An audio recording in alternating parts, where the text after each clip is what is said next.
大家好，我们来看一下3月5日的跟系统做单挑战的第3天，总盈利1.72。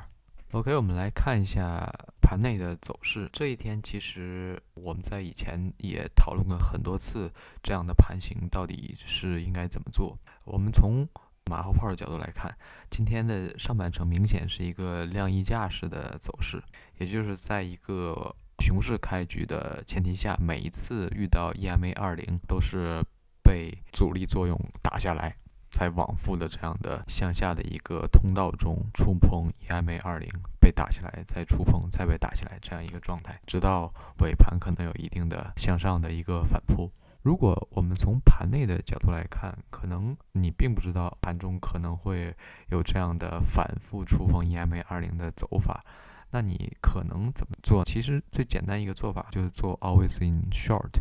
也就是说我随便找一点入这个空单，把止损挂在今日的高点处，或者是你觉得比较舒服的可以接受的止损位置，一直持有，每次推到新低的时候就把止损调整一下，再上一个有效高点处，再次推新低，再放在有效高点处，就这样通过调整自己的止损来保护自己的盈利。另外还可以怎么做？其实我们今天看这种与 EMA20 的交互作用，另一种比较小单的做法，就是每一次在 EMA20 没站稳，都可以在一个回归熊趋势的下方做一个限价空单，比如说这根 K 线下方可以挂一个限价空单，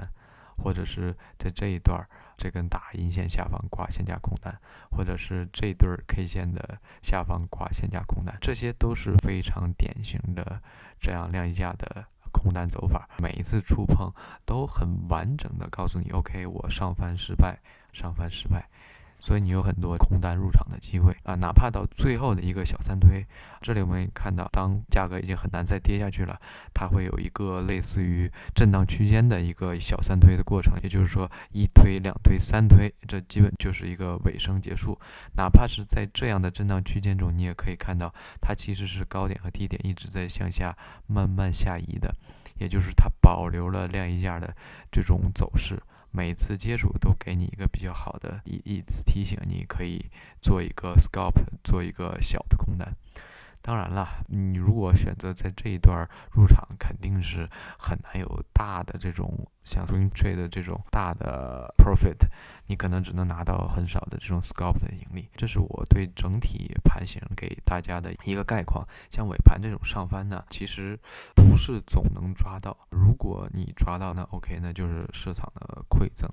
一般来讲，我会看长熊趋势，就是说已经跌了好久的这种熊趋势，是否会出现这种楔形的状况。一般来讲，楔形状况之后的最后一次下跌，就是你入多单的时候。这是我的一个经验之谈，但不一定每次这个盘形都是这么走，所以我今天在这里也做了一个小的多单，有了不错的盈利。我们可以看看今天的 setup， 第一个 setup 它没有看到 EMA20 互动的潜在的可能，有两种可能，一种是上翻直接就上去了，另一种可能就是说像这样就下来，所以我在这等了一下，之后发现了这根阴线，我就并没有做这单。但是出乎我意料的是，之后的我们系统给出的所有的单子的 target 都已经达到了，这一单在大阴线下边做空，最后达到目标点位，第二个做空又达到目标点位，第三个做空还是能达到目标点位。而且在这样的熊趋势里，它不光给了做空点位，做多点位同样能达到